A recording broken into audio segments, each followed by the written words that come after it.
The line at the convenience store stretched halfway to the door. The scent of coffee and reheated pizza hung in the air as tired customers shifted from foot to foot, clutching snacks and drinks, scrolling through their phones, just wanting to get home. Behind the counter, a young cashier named Ryan was tapping the screen lazily, his eyes flicking between the register and his phone. He wasn't exactly known for his patience. If you took too long to count change or asked too many questions, his sighs could fill the entire room. The store manager, Megan, had warned him before. Ryan, remember, every customer matters. But to him, it was just another minimum wage job, another boring night on the late shift. That's when the bell over the door jingled softly. Heads turned for a moment, and then quickly looked away. A man had walked in. His clothes were tattered, his shoes were caked with mud, and his gray beard looked like it hadn't seen a razor in years.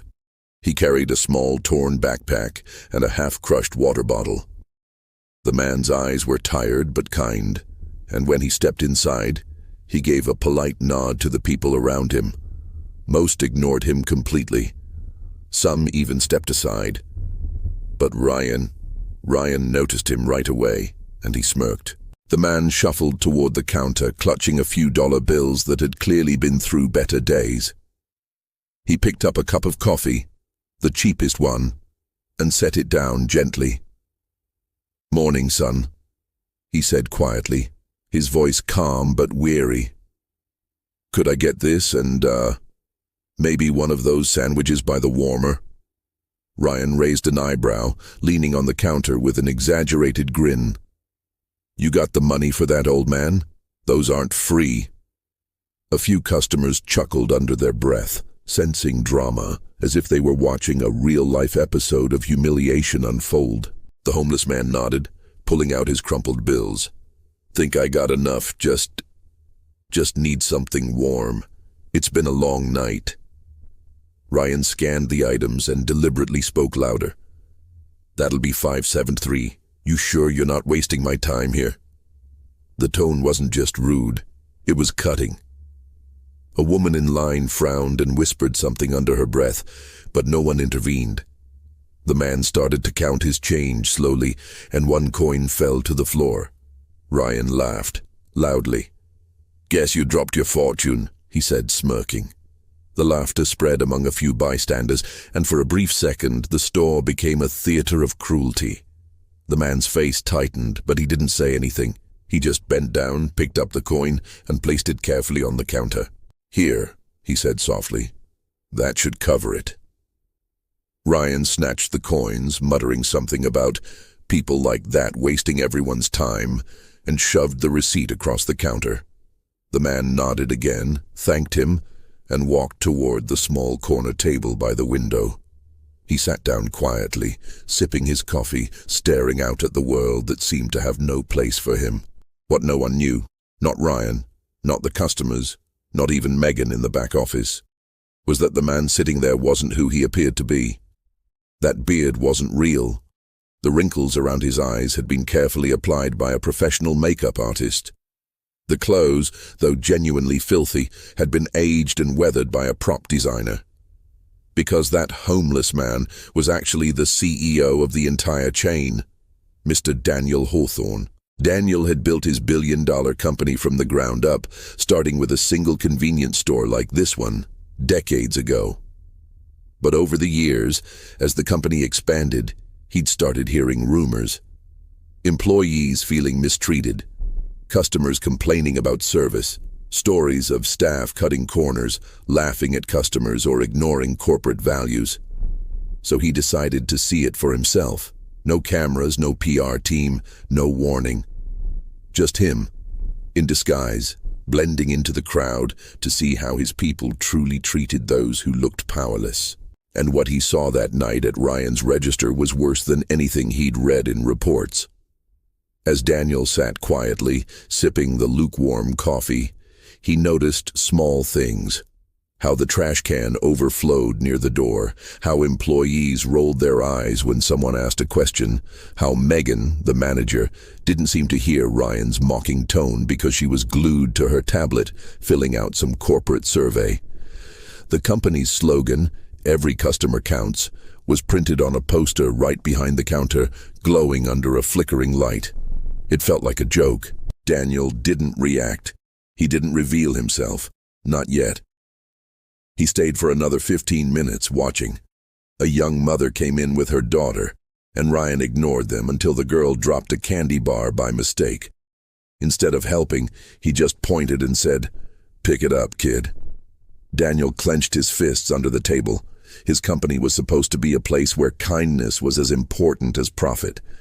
But kindness, it seemed, had been lost somewhere between corporate memos and careless shifts. As he stood to leave, Ryan called out sarcastically, "Hey, you gonna pay for refills too, boss man?" Daniel turned his head slightly and smiled. Just a faint, knowing smile. "Don't worry," he said softly. "I always pay what's owed." And then he walked out into the cold night air, leaving behind a trail of awkward silence. The next morning, the regional manager called unexpectedly. Megan nearly dropped her coffee when she heard the news. The company's CEO would be visiting their store later that day. "Just routine inspection," the voice on the phone said. But Megan's heart started racing. "Clean everything, make sure everyone's in uniform, and please keep things professional." Ryan wasn't thrilled. "Great, so now I gotta pretend to care," he muttered while sweeping crumbs off the counter. Megan shot him a glare. "You do care, Ryan. Just try to act like it." When the black SUV pulled up outside that afternoon, the staff straightened their shirts and fixed their smiles. The man who stepped out was clean-shaven, dressed in a crisp navy suit, but there was something familiar about his eyes. Ryan couldn't place it at first. He just knew the CEO looked oddly calm, almost too observant. Daniel shook everyone's hand politely, introducing himself as if he were just another visitor. "I like to drop in from time to time," he said. "See how things are going at the ground level." Ryan tried to put on his best customer service smile, but he could feel sweat collecting under his collar. "Good to have you, sir," he said, his voice nervous. Daniel nodded, his expression unreadable. For the next hour, Daniel walked through the aisles asking simple questions. "How's morale here? Do you get enough support from management? What kind of customers do you usually get?" Ryan answered carefully, trying to sound smart. "You know, sir, we deal with all kinds. Some nice, some not so nice. You just gotta know how to handle people, right?" Daniel turned to face him slowly. "Handle people?" he repeated. "Or judge them?" The question hung in the air like a silent thunderclap. Ryan blinked. I didn't mean it like that, sir. I just meant..." His voice trailed off as Daniel's gaze locked on his. It wasn't angry. It was disappointed. Deeply disappointed.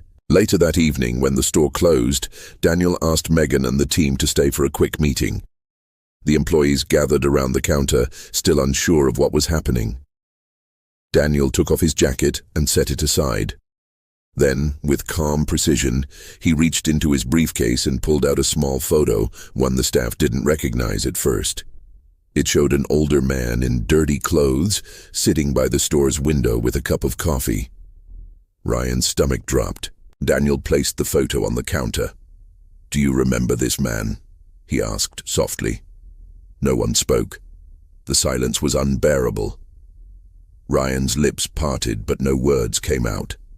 Daniel reached up to his chin and began to peel away something faintly stuck to his skin. The room gasped as the subtle edges of the prosthetic beard came loose. Piece by piece, the truth revealed itself. Ryan stepped back, his face pale. "Wait, that was you?" Daniel's voice was steady, but it carried a weight that silenced everyone.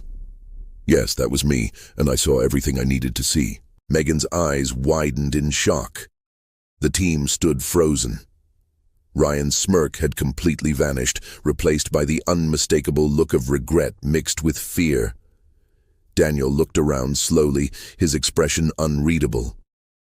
"I wanted to know how we treat people who don't look like they can give us something in return," he said. "And what I found broke my heart." The room stayed quiet. No one dared to move.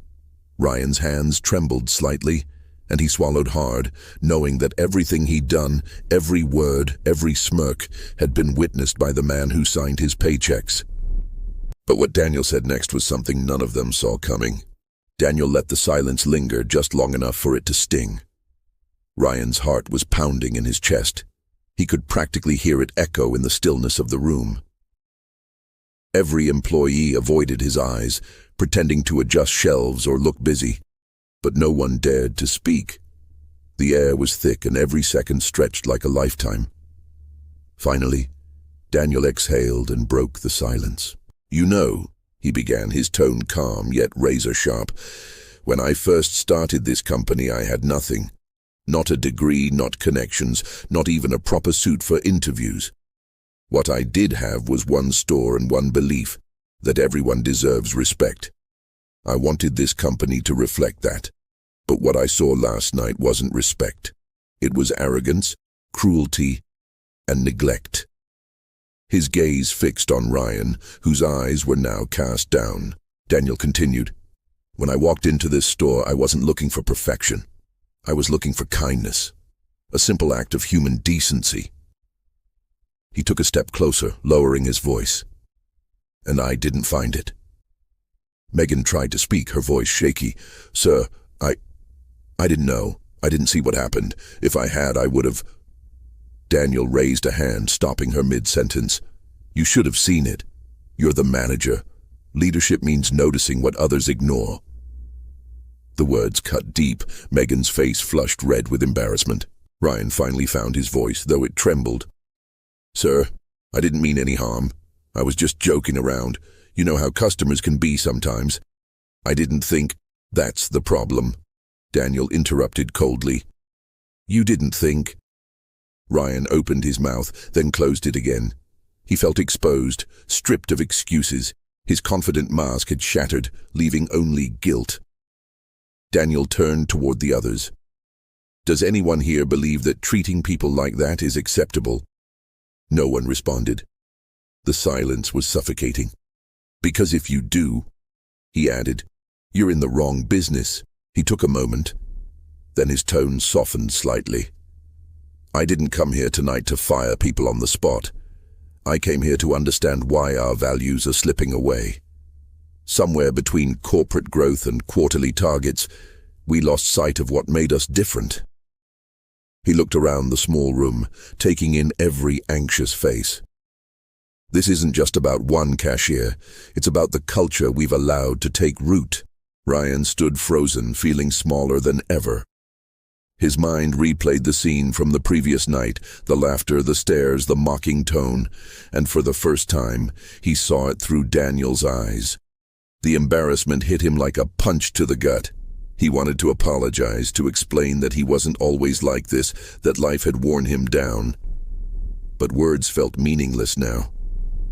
Daniel paced slowly, folding his hands behind his back. "Ryan," he said quietly, "why do you work here?" Ryan hesitated. "To make money, sir. Pay rent.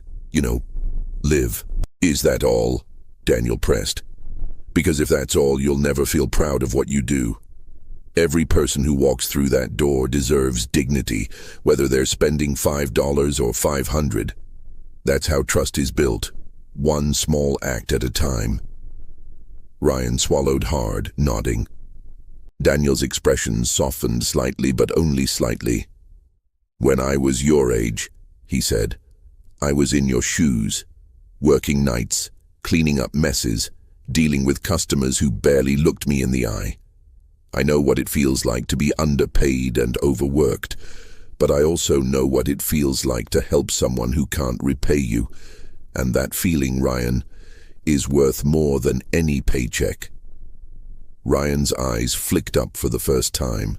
There was regret there, but also something else, a spark of realization. Daniel turned to Megan. "I'm going to make some changes, effective immediately.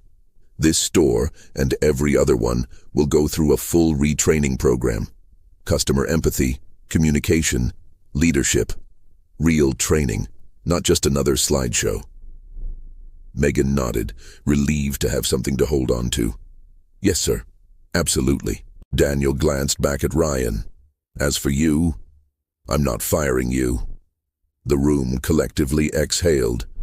But you're not getting off easy either. Starting tomorrow, you'll be assigned to our community outreach team for 2 weeks. You'll work at the city shelter downtown, serving meals, listening to people's stories, and understanding what it means to have nothing. Then, when you come back, we'll see if you've learned something about humility. Ryan blinked, stunned. Yes, sir, he whispered. Daniel leaned forward slightly. And Ryan, lose the smirk. You're better than that. You just don't know it yet. With that, he gathered his briefcase and left the store, leaving behind a silence that was louder than any words. The next morning, Ryan woke up early, unable to shake the events of the previous night. His mind replayed Daniel's words again and again. He'd always seen his job as something temporary, a paycheck, not a purpose. But now, for the first time, he wondered what it meant to actually make a difference. At the shelter, things were different. There were no scanners or receipts, no fluorescent lights buzzing overhead, just people. Real people. Men, women, even kids, each carrying invisible burdens heavier than their torn backpacks. The air smelled of soup and bleach. Volunteers moved quickly, serving meals, cleaning tables, handing out blankets. Ryan stood awkwardly at first, not sure what to do. A woman named Clara, one of the senior volunteers, handed him a tray of sandwiches. You're new, she said warmly. Don't worry, you'll get the hang of it. Just remember, everyone here has a story. Ryan nodded and started distributing food. The first man in line looked eerily familiar, gray beard, tired eyes. For a second, Ryan's heart stopped. But it wasn't Daniel. It was just another man struggling to make it through the day. Thank you, the man said softly, his voice trembling. Ryan forced a small smile. You're welcome. By the end of the day, Ryan's arms ached, his feet hurt, and his clothes smelled like soup and sanitizer. But something strange happened. He didn't feel miserable. He felt human. For the first time in a long while, someone thanked him sincerely. Someone smiled at him not because they had to, but because they meant it. Later that night, as he walked home, he passed a convenience store window and caught his reflection. He didn't see the same guy from before, the one who rolled his eyes and mocked strangers. He saw someone humbled, someone uncertain but changing. The following days at the shelter became a routine. Each person Ryan met had a story that chipped away at his cynicism. There was Michael, a former teacher who'd lost everything after a medical emergency wiped out his savings. There was Tasha, a young mother trying to find shelter for her 2 kids after fleeing an abusive home. And there was Carl, an elderly veteran who spent his nights sitting by the heater, telling jokes to lift others' spirits. Every conversation left an imprint. Every thank you stung with the memory of his laughter at Daniel. By the end of the week, Ryan started staying longer, helping even after his assigned hours. Clara noticed. You've got a good heart, kid, she said one evening. You just needed to find it again. Ryan smiled faintly. Yeah, he said quietly. Guess I did. Meanwhile, Daniel received daily updates from Clara, though she didn't reveal who had requested them. Each report showed progress. Ryan was showing empathy. He listened. He helped. He asked questions. Daniel smiled when he read that Ryan had stayed past closing time to help fix the shelter's leaking sink. But Daniel wasn't done yet. He wanted to see for himself if the lesson had truly taken root. 2 weeks later, he decided to pay Ryan another visit. Only this time, not as the boss, not as the homeless man, but as something else entirely. He dressed casually, like any other customer, and walked into the same store again. Ryan was behind the counter, restocking the shelf. His posture was different now, more focused, more attentive. When Daniel walked up with a small coffee and a sandwich, Ryan greeted him with a genuine smile. "Good afternoon, sir. How's your day going?" Daniel raised an eyebrow, playing along. "Not bad. Just needed a little caffeine boost." Ryan chuckled. "Don't we all?" It was subtle, but the difference was unmistakable. The sarcasm was gone. The dismissive tone, gone. Ryan was treating him like a human being. Daniel paid and took a sip of the coffee, watching Ryan help another customer patiently count her change. When the woman apologized for taking too long, Ryan smiled and said, "No rush. Take your time." That was all Daniel needed to see.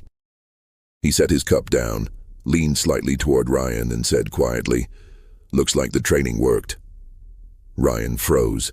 His eyes widened as he recognized the voice. Daniel smiled, the same calm, knowing smile as before. Ryan exhaled, half laughing in disbelief. "Sir, you came back." Daniel nodded. "I had to see it for myself, and I'm glad I did." Ryan's pulse quickened the moment he realized who was standing in front of him. His eyes darted toward the counter camera, half expecting a film crew to burst out yelling, "Gotcha!" But Daniel wasn't here for a spectacle. His presence was quiet, deliberate, almost surgical in how it cut through Ryan's defenses. Ryan quickly straightened up, trying to hide the trembling in his hands. "Sir, I thank you for giving me another chance," he said, his voice low. "I didn't think you'd actually come back." Daniel studied him for a long moment before replying. "Most people don't think they'll get a second chance. But I believe in redemption, not revenge." He took a small sip of his coffee and continued, "You surprised me, Ryan. Not because you changed overnight, but because you chose to." "That's rare." Ryan let out a breath he didn't realize he was holding. "The shelter. It changed everything for me," he admitted. "I thought I understood people, but I didn't. I saw folks down there with nothing, still thanking volunteers, still helping each other. Made me realize how much I'd been taking for granted." Daniel nodded slowly, the corner of his mouth lifting into the faintest smile. "That's what empathy does. It humbles you. It reminds you that respect isn't something you give because someone earns it. You give it because it's the right thing to do." Ryan nodded. "I get that now." For a moment, the noise of the store filled the silence between them, the soft hum of refrigerators, the shuffle of shoes, the quiet chime of the door. A woman in a wheelchair entered, struggling to reach a drink on the top shelf. Ryan immediately left the counter and helped her. No hesitation, no eye roll, just instinct. Daniel watched closely, the faint smile never leaving his face. When Ryan returned, Daniel said softly, "I saw that." Ryan grinned awkwardly. "Guess old habits aren't always bad." "Sometimes they're worth replacing with better ones," Daniel replied. He set down his cup, leaned slightly forward, and spoke in a tone that blended authority with warmth. "Ryan, I didn't just come here to check up on you. I came here because I want you to help me fix this company from the inside." Ryan blinked, not sure he'd heard right. "Me? Sir, I'm just a cashier." Daniel shook his head. "You're someone who's seen both sides. You know what it's like to serve and to fail. You've been the problem, and now you've become part of the solution. I need people like that." Ryan stood speechless. Daniel continued, "We're launching something called the Human First Initiative. It's a new training and culture program that'll roll out across every branch. We'll teach our employees what you learned the hard way, how to see people, not just transactions." He paused. "I want you to help design it." Ryan's jaw dropped slightly. "Sir, I wouldn't even know where to start." "You'll figure it out," Daniel said confidently. "You've already started." The offer hung in the air like electricity. Ryan's thoughts raced. A week ago, he was a guy who mocked strangers for laughs. Now the CEO wanted his help shaping company culture. It didn't even feel real. But one thing was clear. He wasn't going to waste the chance. He nodded firmly. "I'll do it, sir. Whatever it takes." Daniel smiled, reached out, and shook his hand. That's what I wanted to hear. Over the next few weeks, Ryan found himself in a world completely foreign to him. He traded his uniform polo for office attire and started attending meetings at corporate headquarters. He sat beside department heads, HR executives, and store managers from all over the state. At first, he felt out of place, like an imposter sitting among suits and polished shoes. But Daniel had made it clear from day one. Your voice matters here, Ryan. You represent the ground level. Don't forget that. Ryan took that seriously. When others discussed customer metrics and efficiency models, he talked about small acts of kindness, holding the door for someone, remembering a regular customer's name, offering a free cup of coffee on a freezing morning. At first, a few executives rolled their eyes, but Daniel backed him every time. "This is what we've been missing," he'd say. "Empathy isn't just good ethics, it's good business." One afternoon during a presentation, Ryan shared a simple story from the shelter. "There was this guy," he said, "who came in every night just to talk. He didn't even want food some days. He just wanted to be heard. We forget that sometimes that people come to our stores for connection as much as convenience." The room fell silent. Even the most cynical executive couldn't argue with that. After the meeting, Daniel approached Ryan privately. "You have something most leaders spend years trying to find," he said. "Perspective. Don't lose it." Ryan smiled, humbled, trying not to. But while things were improving for Ryan, not everyone at corporate was pleased. A few upper-level managers whispered that Daniel was wasting time turning a cashier into a consultant. One even said, "He's setting a dangerous precedent, rewarding bad behavior." Daniel heard the murmurs. He didn't respond immediately. Instead, he planned a company-wide event that would change everything. It was held in a massive convention hall filled with hundreds of employees from across the country. Cameras rolled, lights blazed, and banners with the company's logo hung from the ceiling. The theme of the event was simple: back to our roots. Daniel took the stage first, speaking about values, integrity, and the importance of rebuilding the culture that had once made their brand beloved. But then he paused, smiled knowingly, and said, "Tonight, I want to introduce you to someone who reminded me why this company exists in the first place." Ryan's stomach dropped as Daniel gestured for him to come up. The applause started as polite and uncertain, but as Daniel told the story, the homeless disguise, the laughter, the redemption, it grew louder, spreading like a wave. Ryan stood there, frozen under the lights. When the clapping finally died down, Daniel handed him the microphone. Ryan hesitated, then spoke with a steady voice. "When I first started, I didn't think this job meant anything. I thought customers were just numbers, and kindness was optional. But the truth is, every moment we spend with someone is a chance to make their day better, or worse. I learned that the hard way, and I'll never forget it." The crowd was silent, hanging on his words. "I used to laugh at people who looked down on their luck," he continued. "Now I know.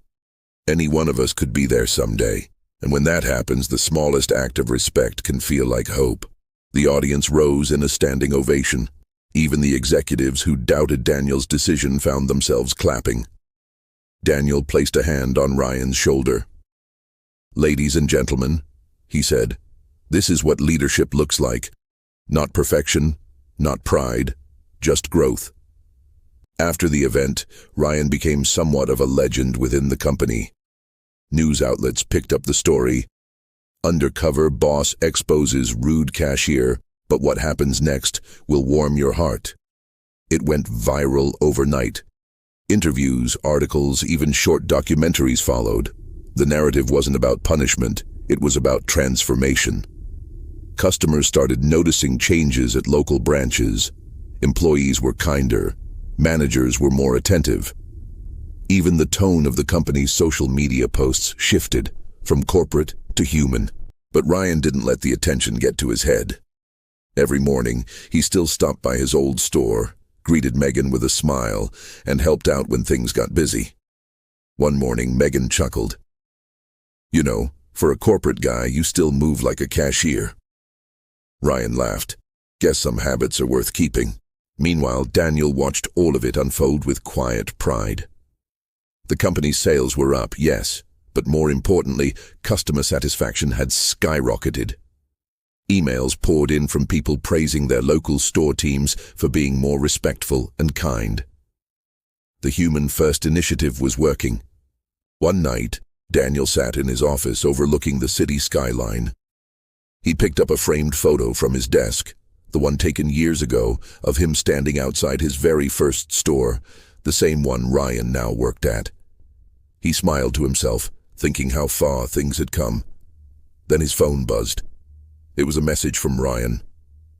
"Heading to the shelter tonight. They're short on volunteers. Thought you might want to come." Daniel chuckled, grabbed his coat, and texted back, "Wouldn't miss it." When he arrived at the shelter, Ryan was already serving food with Clara. The two exchanged a brief nod.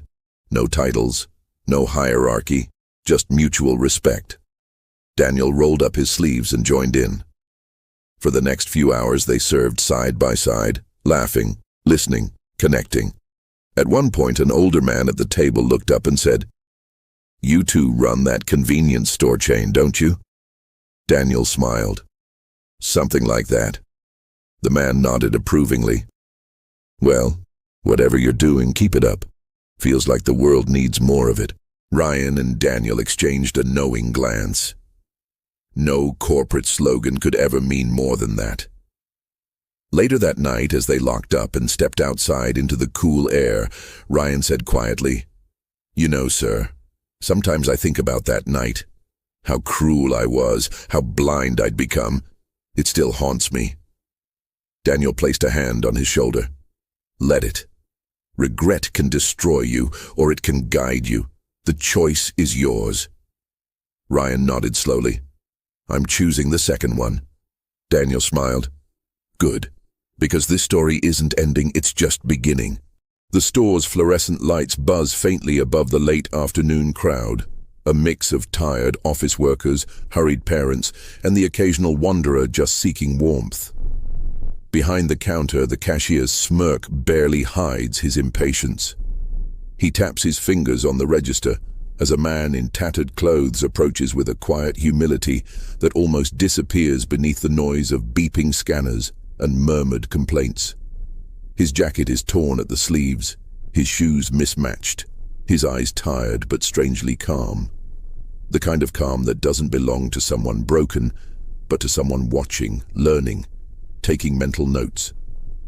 The cashier doesn't see that. He only sees a story he thinks he already knows. Another homeless man trying to buy something cheap with whatever coins he scraped together. "Yeah? What do you want?" the cashier says, his tone dripping with annoyance. The man doesn't respond immediately. He places a small bottle of water and a sandwich on the counter, his hands shaking slightly as he reaches into his pocket. "Come on, I haven't got all day," the cashier adds, laughing as if to entertain the people standing behind him. A few customers chuckle awkwardly, unsure whether to join in or look away.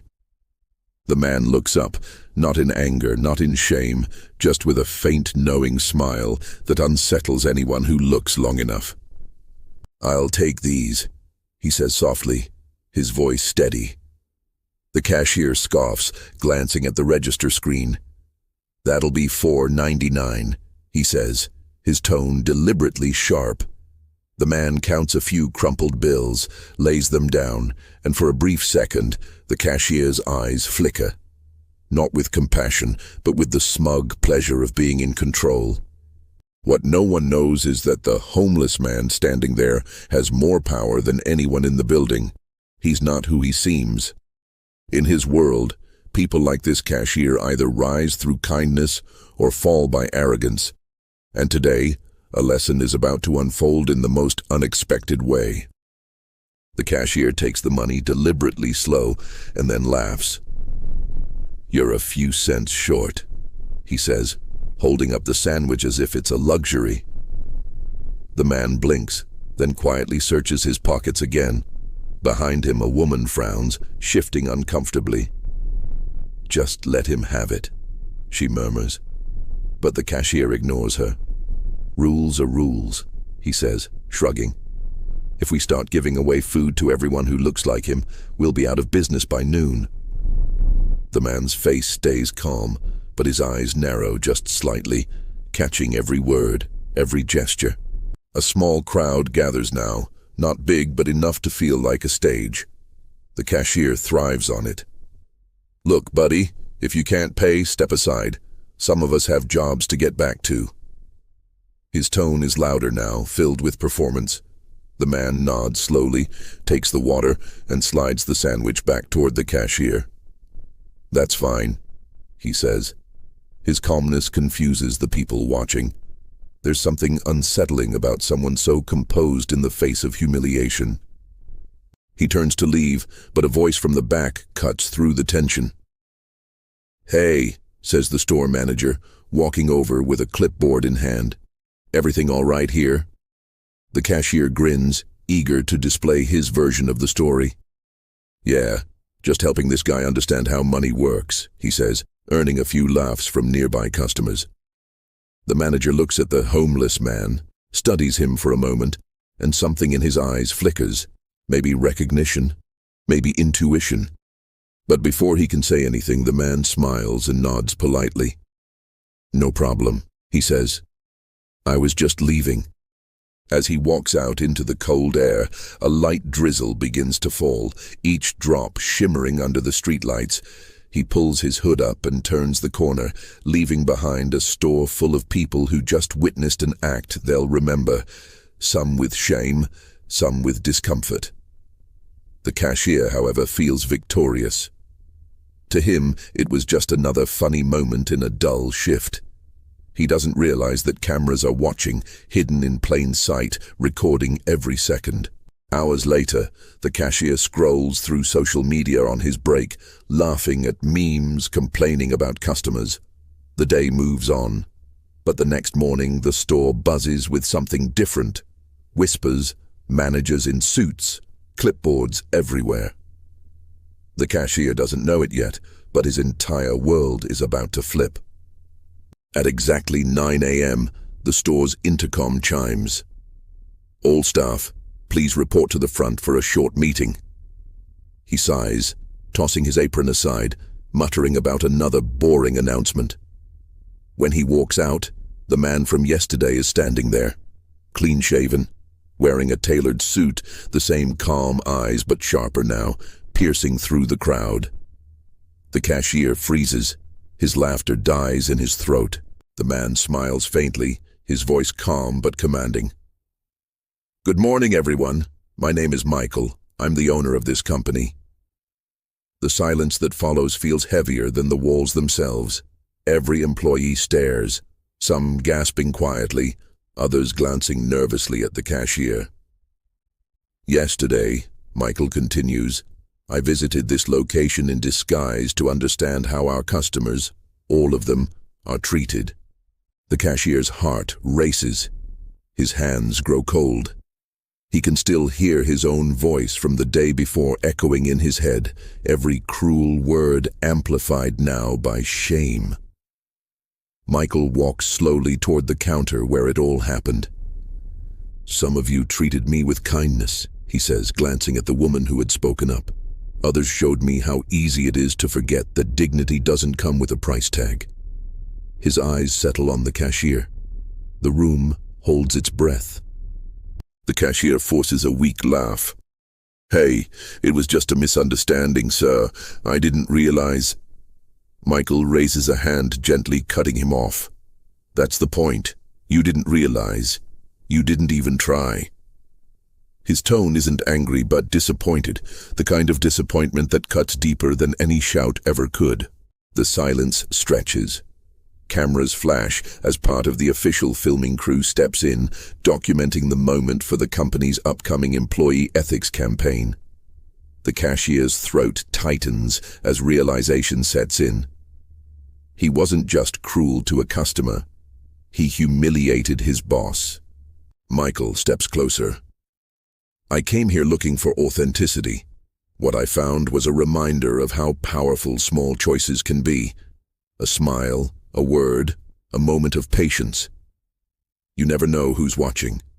You never know whose life you're touching, for better or worse. The room feels smaller now. The employees shift uncomfortably and the cashier can barely meet his gaze. Sir, I didn't mean anything by it. It was just a joke. Michael nods slowly. That's exactly the problem. Cruelty often hides behind jokes. He pauses, letting the words sink in. Take some time off. Reflect on how you treat people. If you choose to come back, it will be as someone better than the person I met yesterday. As the cashier stands frozen, the rest of the staff watches quietly. Some look ashamed, others inspired. Michael turns to leave, his words still echoing in the air. A reminder that integrity isn't proven when people are watching, but when they're not. Yet what happens next turns the story into something even deeper. Because not everything is as it seems, and the undercover boss has one more twist planned. One that no one in that store will ever forget. Michael's calm stride through the store feels like a ripple of electricity moving through the air. Silent, powerful, and undeniable. The tension clings to every face, every breath. The cashier stands there, the color drained from his cheeks, his hands trembling as he grips the edge of the counter. He's never seen a man command a room like this without raising his voice. There's something unsettling about Michael's composure. An authority built not on fear, but on truth. The rest of the staff disperses slowly, unsure whether to return to work or stay frozen in their spots. Whispers swirl through the aisles. Some feel vindicated. Finally, someone has seen what goes on here. Others feel exposed, worried about what else the cameras might have caught. The cashier just stares, his thoughts a storm of panic. He wants to apologize, to explain, to somehow undo everything, but the words choke in his throat. Michael steps outside into the parking lot, followed closely by the store manager and a small camera crew. The drizzle from the previous night has stopped, replaced by a gray, cold morning. He stops near his car and turns to the manager. I want to see the recordings from the last 48 hours, he says, and I want to talk to every employee who was working yesterday. His tone isn't harsh. It's investigative, curious. He's not just here to punish. He's here to understand. Inside the office, monitors flicker as the recordings play. Scenes of customers coming and going, staff laughing, some doing their best to help.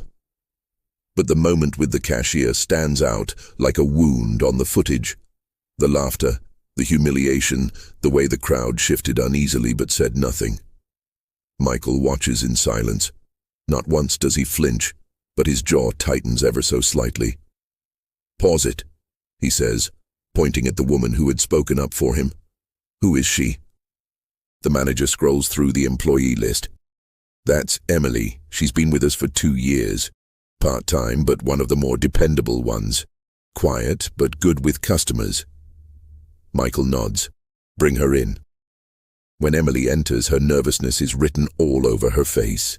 She glances between the manager and the man she now knows is the CEO.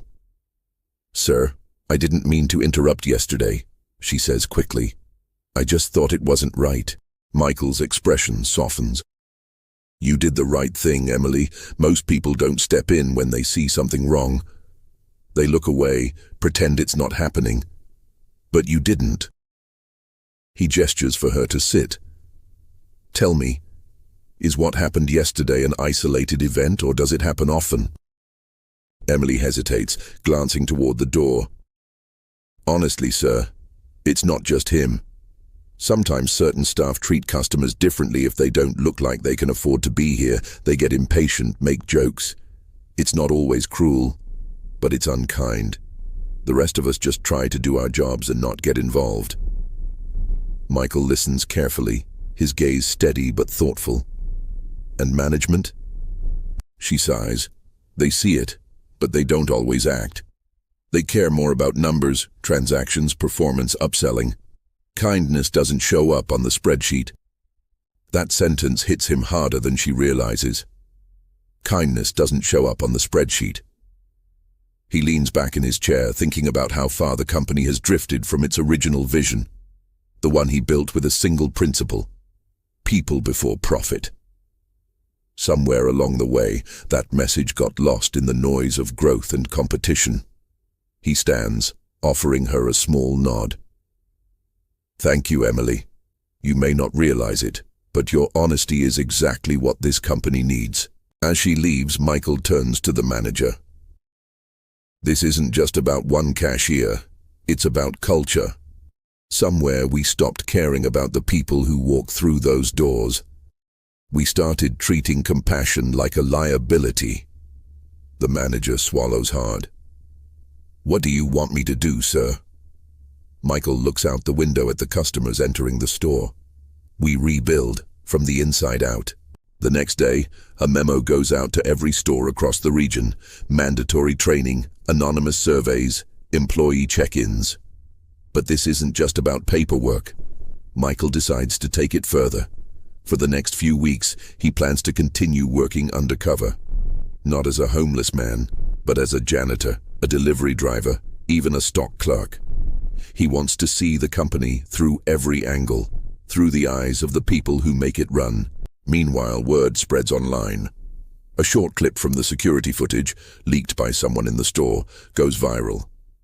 It shows the cashier mocking the homeless man, followed by the reveal the next morning. Millions watch, sharing captions like, "Don't judge by appearance," and "Karma in real time." The store's name trends for all the wrong reasons. Inside the same store, the cashier walks in, sunglasses hiding the exhaustion beneath his eyes. He's become the face of ridicule online, people calling him heartless, arrogant, everything he never thought he was. He tries to laugh it off at first, but the sting of every comment hits deeper than he wants to admit. He keeps replaying that moment in his head, the smirk, the laughter, the way Michael looked at him after revealing the truth. Later that day, Michael returns quietly, without cameras this time. The cashier notices him instantly, his chest tightening with dread. "Sir," he starts, his voice shaky, "I just want to say I'm sorry. Really sorry. I've been reading everything people are saying and Michael raises a hand gently. "I'm not here to humiliate you again. I'm here to talk." The cashier hesitates, confused. "You're not firing me?" "Not yet," Michael replies. "Tell me something. Why did you treat me the way you did yesterday?" The cashier looks down. "I don't know. Maybe because I thought I was better than you. Everyone here jokes around, you know. It's just what we do. I guess I didn't think about how it felt on the other side." Michael's tone stays calm. "You thought you were better because you had a job and I didn't?" "Yeah," the cashier admits quietly. "I guess that's it. I've been struggling too, sir. This job barely pays enough. I see people come in wearing suits, spending hundreds while I'm counting pennies. Maybe I just took that frustration out on someone who looked weaker than me." Michael studies him carefully. For the first time, he doesn't see arrogance. He sees exhaustion, resentment, fear. "You know," Michael says slowly, "when I was younger, I worked a job just like this. Minimum wage, long hours, no respect. I promised myself I'd build a company that treated people better. But somehow, even I lost sight of that promise." The cashier looks up, surprised. "You?" Michael nods. "We all forget who we were before success blinds us. The difference is whether we choose to remember again." He steps closer, lowering his voice. You're getting a second chance, not because you deserve it, but because you can change. Prove me right. The cashier blinks rapidly, nodding. I will. I swear I will. But as Michael leaves, he doesn't realize something deeper is brewing. The viral video has caught the attention of not just social media, but journalists, activists, and even former employees with stories of their own. What began as one incident of humiliation is quickly unraveling into a national conversation about corporate empathy, working conditions, and human decency. And in the middle of it all, one man's disguise has become a mirror held up to an entire system.